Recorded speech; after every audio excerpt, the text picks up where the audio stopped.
안녕하세요. 이렇게 채널로 인사드리게 되다니 감개무량하네요. 반갑습니다. 저는 토박이로 30대 초반 여자이고요. 저희 집의 문제아이자 철없기로 소문이 난 제 신누이 때문에 긴 사연을 들고 와봤습니다. 간단히 가족 소개부터 하자면 저는 2살 연상의 남편이랑 1년 전에 결혼을 했고요. 그런 남편에게 5살 아래의 여동생이 있습니다. 제가 아가씨라고 부르는 제 시누이 말이죠. 저희 부부가 직장생활 때문에 서울에서 자취를 해오다가 결혼하며 살림을 합친 지 이제 막 1년입니다. 서울 집값을 무시 못해서 집을 사지는 못했고 각자 살던 집의 보증금을 빼고 모아놓은 돈을 태클까지 모아서 작은 전셋집 하나를 마련했어요. 당연히 신혼부부 전세자금 대출도 받았고요. 양가 부모님들은 아무 도움 주지 않으셨습니다. 부끄럽기도 한 말이지만 양가 부모님 모두 다 노후 준비가 그리 썩 잘 되어 있질 않으세요. 천만다행히도 저희 부모님은 들어오는 연금도 센 편이고 건강하시니까 그럭저럭 큰돈 안 들인 채로 버티고 계시는데요. 시부모님의 경우에는 할 말이 없을 지경이랍니다. 남편이 다달이 시댁으로 보내주는 용돈 액수만 해도 벌써 50만원이 되고요. 그러는 와중에 결혼을 하고 나서야 알았어요. 시부모님 사시는 집이 자가가 아닌 월세고 그 집에서 나오는 공과금까지도 남편이 따로 내주고 있다는 거 말이죠. 저도 저희 부모님이 그리 잘 사시는 분들이 아니셔서 할 말은 없는 처지지만 이건 정말 너무하다 싶더라고요. 공과금이며 월 50만원이라는 용돈이며 그 돈이 저희 부부한테 절대로 적은 돈이 아니었으니까요. 이런 돈 문제만으로도 저는 결혼 1년 만에 10년은 폭삭 늙어버린 것 마냥 마음고생을 하며 사는 중이었습니다. 제가 부부 대표로 생활비 관리를 하는 입장이었는데요. 매번 시댁으로 빠져나가는 돈이 한 문큼이다 보니 한숨이 절로 나오고 덩달아 마음고생을 할 수밖에 없었던 거죠. 남편이랑 빨리 자리 잡아서 빌라이더라도 나만의 자가를 마련해보고 싶은 꿈이 있었는데요. 그랬던 꿈마저 결혼하자마자 산산조각처럼 부서져 나가버린 바람에 살짝 살 의욕을 잃기도 했답니다. 남편과의 부부 사이도 벌써 10년을 함께 산 부부인 것 마냥 조금은 소원해지기도 했고요. 아무튼 여기까지가 저 그리고 제 남편의 소개였습니다. 소개만으로도 벌써 숨이 꽉 막히는 기분이죠. 하지만 지금부터 저희 얘기를 들으신다면 더욱 큰 걱정으로 저를 바라봐 주실 겁니다. 저에게는 시부모님만큼이나 아니 오히려 더 심하다고 할 수 있는 시누이가 함께 존재하고 있었으니까요. 저하고 3살 차이가 나는 시누이는 현재 저희 신혼집에서 같이 생활하고 있답니다. 네, 아직 결혼한 지 1년밖에 안 된 신혼부부 집에 시누이가 함께 새들어 살고 있는 중이에요. 이렇게까지 되는데 참 많은 일들이 있었습니다. 남편이랑도 지지고 볶으며 논쟁을 해보고 시부모님께 회유도 당하다가 혼도 나고 욕도 먹고 참 많은 일들이 있었죠. 저희 시댁이 경기도거든요. 지하철로 왔다 갔다 하면 서울까지 오는 데에 1시간이 조금 넘게 걸리는 정도입니다. 왕복으로는 2시간이 넘을 테고요. 신우는 대학도 졸업했고 제가 알기로는 대학 시절에 교환학생도 다녀왔다고 들었어요. 본인이 유럽에 로망이 있었다면서 귀엽고 동유럽 쪽으로 한 학기를 다녀왔다고 하더라고요. 제가 알기로는 시댁이 그리 여유가 있는 편도 아닌데 신우가 교환학생도 다녀왔다고 하니 뭐 대단히 장학금이라도 받고 유학을 다녀온 줄 알았습니다. 그래서 대단하고 부럽다 말을 해본 적도 있죠. 그런데 신우가 이런 제 말에 너무나 당당하게 대답을 하더라고요.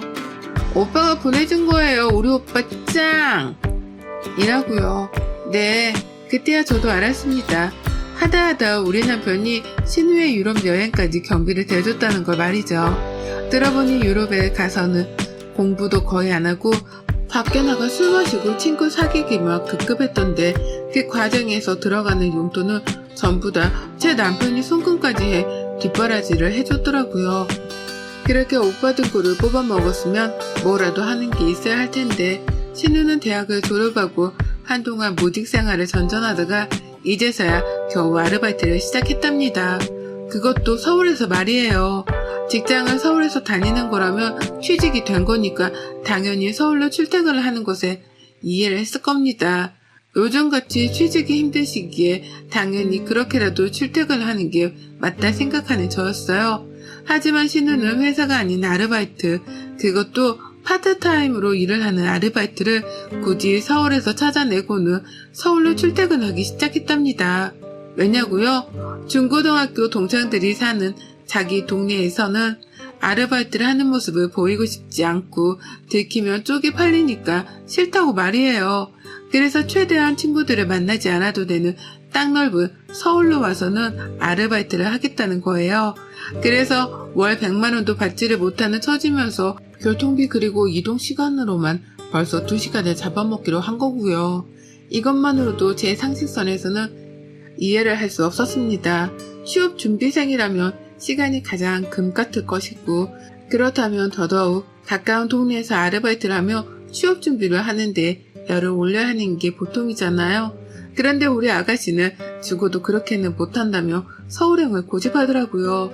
그러면서 퇴근 후 집으로 가기는커녕 알바하는 곳에서 사귄 친구들이랑 몰려다니며 저조차도 한 번 가본 적이 없는 서울 안내 술집이란 술집은 모조리 다녀댔습니다. 보고 있으면 저렇게 사는 게 가능한가 싶을 정도로 한심했고, 그러는 와중에 저희 남편한테 한두 번씩 용돈을 달라며 손을 벌리는 모습에 화도 났어요. 그런 여동생이 귀엽다면서 지갑을 활짝 열어주는 남편의 모습에도 실망을 하기는 매 한 가지였고요. 이런 문제들이 언젠가는 터지겠다 싶었습니다. 돈을 모아야 하는 부부인데 시부모님과 시누이한테로 나가는 돈이 많은 이상 언젠가는 저하고 돈 때문이라도 크게 싸우겠구나 싶었죠. 그래도 신혼이니까 최대한 말싸움이라도 자제해보겠다며 제 승질을 눌러 살고 있었는데요. 그런 신우가 저희 집으로 들어오게 되고부터는 더 이상의 참을성이 발휘되지 못했답니다.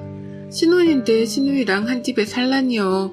말이 안 되는 말이었는데 신우는 귀엽고 저희 집으로 짐을 싸서 들어왔답니다.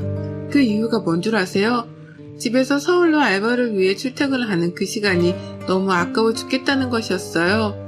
저 같으면 술집 다니면서 퇴근 시간을 뒤로 미룰 바엔 차라리 집으로 향할 텐데 신우는 더 늦게까지 술을 마시지 못하고 막차를 타고 집에 가야 한다는 그 사실 자체가 너무 싫다는 겁니다. 그러면서 저를 쏙 빼놓고 시부모님 그리고 남편한테만 저희 집으로 들어가 살게 해달라고 오래전부터 고집을 부려왔다네요. 그러다가 남편이 더 이상 안 되겠다면서 저를 설득해 보겠다는 대답을 한 그 순간 신우이가 무작정 짐을 싸들고 집으로 쳐들어온 것이었고요. 저희 집에 방이 2개였어요. 하나는 당연히 부부방이고 다른 하나는 짐들을 놓는 선반 큰 걸로 벽에 붙여놓고서 그 맞은편에는 컴퓨터 책상을 들여놨습니다. 남편이 가끔 집에서도 일을 해야 할 때가 있어 그때를 대비해서 서재처럼 쓰게 해놨죠. 근데 신우가 그 방 비어있는 거나 다름없지 않냐면서 쳐들어온 거예요. 그리고는 그 방을 정말로 싹 다 비우고 자기 방으로 쓰기 시작했고요. 나이도 어린데 어디서 이렇게 남 생각도 못한 채 뻔뻔하게 굴 수 있는 건가 싶더라고요. 뻔뻔하게 내 남편에게 도움을 요청하는 모습이 시부모님과 다를 것 하나 없어 보여서 섬뜩하기도 했답니다. 하지만 그 순간에 받았던 섬뜩함은 살면서 겪은 경험들에 비하면 아무것도 아니었어요. 이제 막 신우이랑 함께 살게 된 지가 2달이 조금 넘어가는데요. 저는 그 짧은 시간 동안 혀와 입이 너덜너덜해졌을 정도로 남편과 미치도록 논쟁을 펼쳤답니다. 신우이를 내보내달라는 저의 입장과 잠깐만의 거주일 뿐이니 이해를 해달라는 남편의 입장이 팽팽하게 맞섰거든요. 저희 남편이 지동생을 평소에도 끔찍하게 아끼는 편이었습니다. 가족사랑이 워낙 특출나고 그 집안에 기둥이나 다름이 없다 보니 시댁 챙기는 것만큼은 제가 봐도 정말 으뜸이었어요. 하지만 그렇다고 해서 남편이 제게 좋은 남편인 것은 절대로 아니었습니다. 시부모님 용돈 그리고 신우이 용돈으로 나가는 돈만 하더라도 한두 푼이 아니었는데 이제는 꽁으로 신우이까지 한 집에서 재우며 먹여 살려야 한다는 생각하니 뒷골이 다 땡길 지경이었어요. 그래서 보내달라고 설득하고 화를 내며 별짓을 다 해도 안 되겠다 싶던 때에 타협을 하고자 했어요. 신우이한테 최소한의 월세라도 받아내야겠다 싶었던 거죠. 하지만 남편은 한결같더라고요. 어떻게 내가 오빠가 돼서는 내 여동생한테 월세를 내라고 하냐? 그냥 잠만 얹혀서 사는 것뿐인데 라고 하면서 오히려 저를 이해하지 못했답니다. 잠만 자는 걸로 생각을 하더라고요. 집에 들어와 살면서 먼저 나서서 밥을 해준 적도 없고 그렇다고 청소를 해준 적도 없고 하다못해 세수를 하고 세면대 주변으로 튄 물기를 단 한 번도 닦아낸 적이 없는 신우였는데도 말이죠. 가정주부도 아니고 그렇다고 집에서 살림해주는 가정부도 아닌 저에게 당연하다는 듯이 세탁물을 건네주며 빨아달라고까지 말을 하던 신우였습니다. 그런데 남편은 그런 모습을 본 적이 없다는 이유만으로 자기 여동생을 남이 아닌 손님 대접부터 해주라며 절 타일렀어요. 마치 제가 못되어 먹은 생각을 하며 자기 여동생을 쫓아낼 궁리만 한다는 것 마냥 비아냥대면서요. 그런 취급을 받는데 정말 너무 서럽더라고요. 결혼하고 나서 가뜩이나 눈물이 많아진 저였습니다. 혼자 살 적에는 돈이며 시댁이며 그런 사소한 것들에서 오는 걱정들이 하나도 없었기 때문에 많이 즐기고 살았는데요. 결혼하고 나서부터 자잘한 것들이 주는 스트레스가 너무 크더라고요. 그런데도 남편은 처음부터 끝까지 저를 이해하지 못하는 사람에 속했기에 내 배우자가 믿을 만한 사람인가 싶은 의구심마저 들기 시작했답니다. 첫 단추가 제대로 꼬였으니 그 후에 꼬매려는 단추들이 연속해서 얽힐 수밖에요. 저희 부부의 관계는 시댁 식구들 때문에 딱 그런 식으로 얽히고 설키며 꼬여갔어요. 그런데도 남편은 신우가 계속 저희 집에서 지내는 걸 허락하는 입장이었고 언젠가부터는 내 집안에서 내가 외톨이가 되어갔어요. 퇴근하는 길도 재밌지가 않고 집에 있어도 신우를 보면 괜히 화가 차오르더라고요. 같이 TV라도 보면 신우는 손가락 발가락 하나 까딱하지 않은 채 드러누워 있으려고만 하고 그런 신우 옆에 앉아 같이 수다를 떠는 남편을 보면서 혹 신우가 남편의 마누라인가 싶은 더러운 생각도 들었답니다. 그 사이 배가 고프다며 결국 먼저 나서서 부엌으로 들어가야 했던 건 저였고 제 손으로 밥을 차려내고 나서야 신우이는 소파에서 엉덩이를 떼고 일어섰어요. 꼬울의 배는 고픈지 제가 해주는 밥을 지금껏 단 한 번도 거른 적이 없었답니다. 그런데 이보다 더 큰 문제가 또 있었어요. 바로 신우이의 그 성질머리가 대체로 늘 고약스럽고 변덕이 심하단 거였죠. 잘 지낼 때는 이렇게 조용히 지내긴 했으나 신우가 술을 왕창 마시고 들어온다거나 밖에서 무슨 안 좋은 일이라도 있는 날에는 그 히스테리를 집에서 부리느라 난리였습니다. 남의 집에 얹혀 사는 주제에 지 승질머리를 다 부려가면서 한 번은 제게 소리를 지르더라고요. 아, 내 방에 들어왔었어요? 라고 하면서요. 저는 그 당시 애도 안 나왔는데 제가 무슨 사춘기 자식이라도 키우는 줄 알았습니다. 내 집이고 내 방이기도 한 신우 방에 들어가서 청소기 하나 민 걸 가지고는 의자 방향이 달라 보인다면서 제게 따져 묻더라고요. 왜 남의 방에 함부로 들어가냐면서요.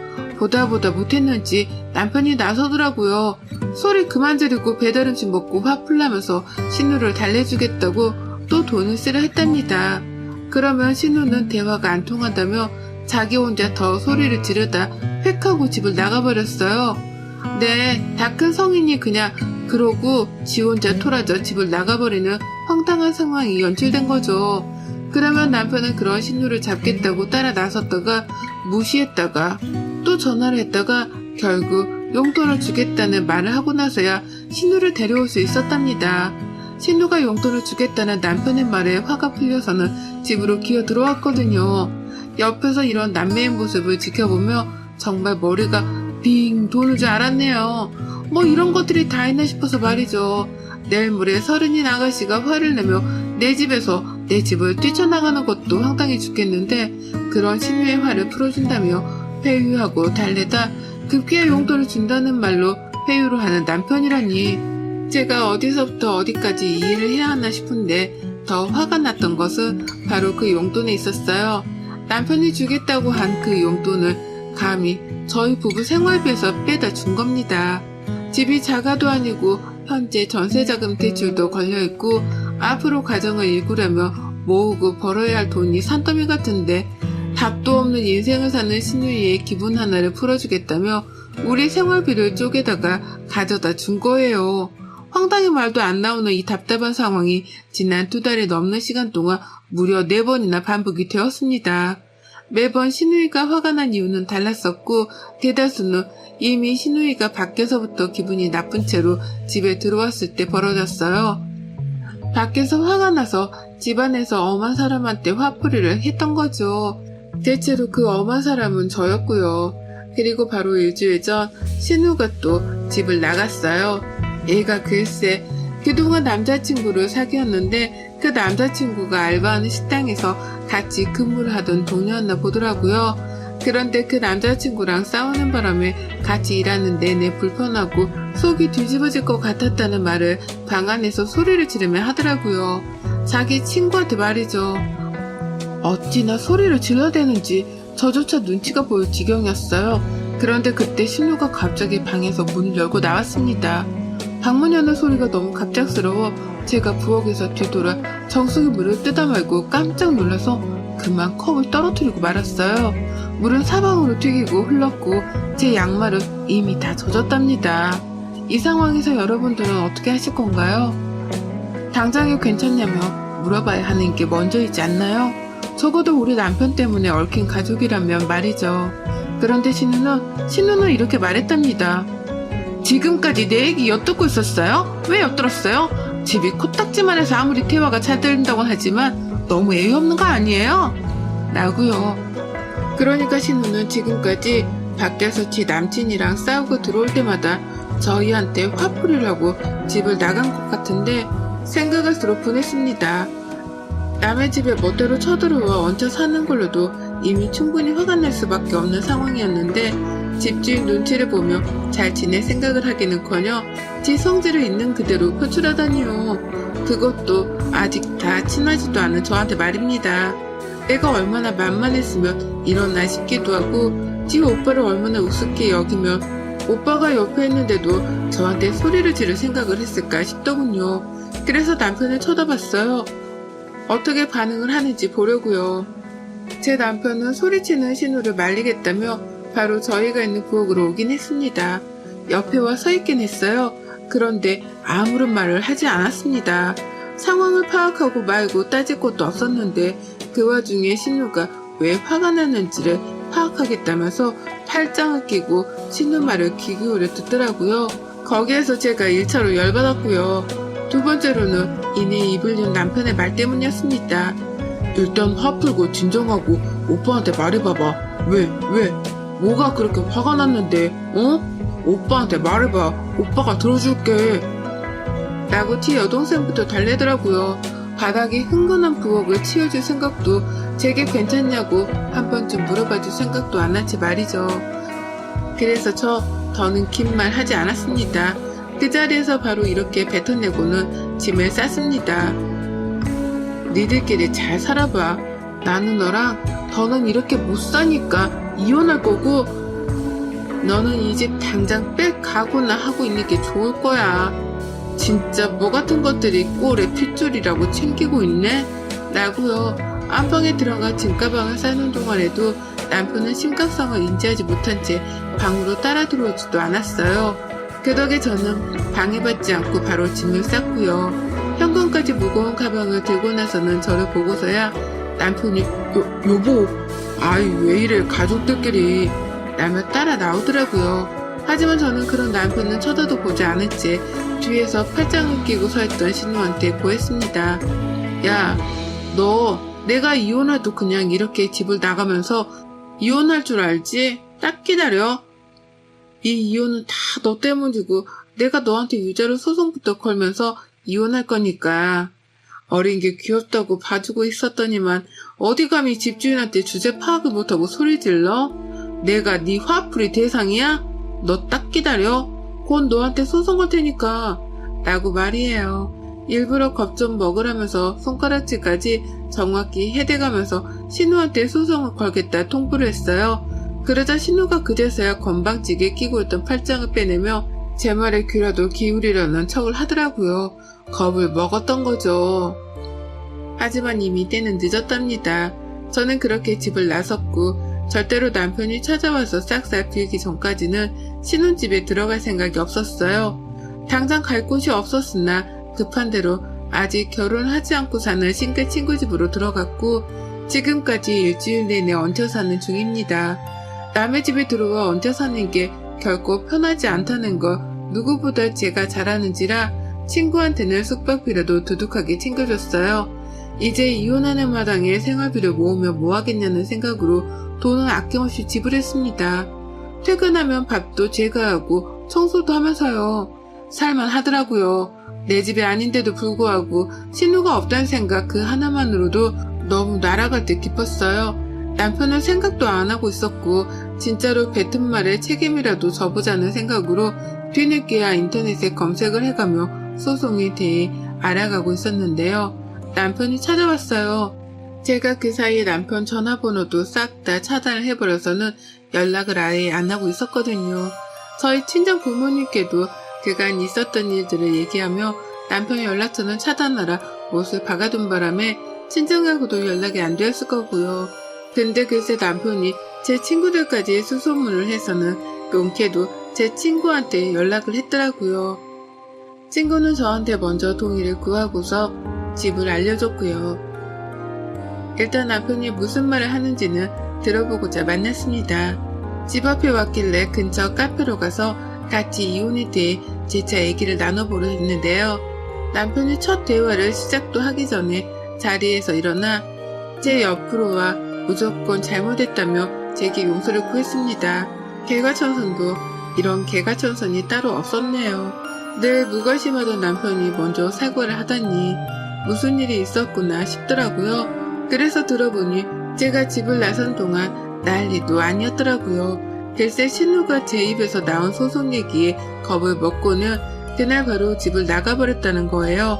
저한테 한 번만 봐달라는 장문의 편지까지 남기고는 말이에요. 한마디로 뭣도 없는 애가 나대다가 집안에서 저한테 한 방을 먹고서는 지레 쫄아서 집으로 도망을 친 것이었죠. 사회생활을 제대로 해보지도 못한 상황에서 소송이라는 건 생각보다 크게 다가왔을 테니까요. 그 바람에 남편은 제가 집을 나간 그 순간부터 여동생이 집을 나갔으니 돌아와 달라고 불러낼 참이었는데 아무리 연락을 해봐도 연락이 닿지 않아 일주일 내내 애를 태웠다네요. 그러면서 자기 혼자 집에서 생활하며 밥때가 되어 밥을 차려 먹으려는데 제 생각이 너무 낮다고 하는 겁니다. 애먼 동생을 챙긴다고 가장 가까이 있는 저를 내쳐왔구나 싶어 죄책감도 가졌다고 하고 말이죠. 그 말을 듣는데 그냥 다 짜증이 났어요. 왜 진작부터 나를 배려해줄 생각을 못했을까 싶어 남편에게 실망했단 말도 솔직히 내뱉었고요. 그리고 또 한 가지, 지금 친구 집에 얹혀 살며 지내는 이 순간이 해방감까지 들 정도로 너무 좋다는 말을 하며 결혼 생활에 대해 다시금 생각해보자 선언하고 먼저 자리를 일어났습니다. 당연히 남편은 자기 여동생한테 한 것처럼 이제는 저한테 매달리고 달래려 하며 붙잡더라고요. 화를 풀려고 말이죠. 하지만 남편이 그러면 그럴수록 저는 더 섭섭함이 커져갔어요. 나한테도 충분히 이렇게 잘해줄 수 있었던 사람인데 그동안 우선순위가 신우여서 신우한테만 잘해줬다고 생각을 하니 가슴이 아팠던 거죠. 이럴 거면 왜 결혼까지 했나 싶기도 했고요. 그래서 전 붙잡는 남편을 재차 뿌리쳤습니다. 그리고 당분간은 이 집 나온 처지를 이어갈 것 같아요. 다시 집으로 들어가긴 해야겠죠? 내 지분도 있는 내 집이고 대출금을 생각하면 머리가 미어 터질 것 같거든요. 하지만 남편하고는 정상적인 부부 생활을 하지 않을 생각입니다. 남편이 저를 완전한 우선순위로 두고 챙기려 할 때까지 저는 신우가 했던 것처럼 똑같이 삐지고 화를 내고 소리치다 용돈 달라는 소리를 불사질러서라도 이번 참에 저의 위치를 재조정할 생각이에요. 이미 계획에 성공적인 건지 차단을 푼 남편으로부터 매일같이 집으로 돌아와달라 음성 메시지를 남기고 전화를 한답니다. 다만 전 신우처럼 건방 떨고 무관심으로 일관하며 끝까지 튕기고 있네요. 앞으로도 쭉 이렇게 선제 부려가며 남편을 들었다 놨다 해야 할까봐요. 여러분의 생각은 댓글로 남겨주세요. 오늘도 시청해주셔서 정말 감사합니다.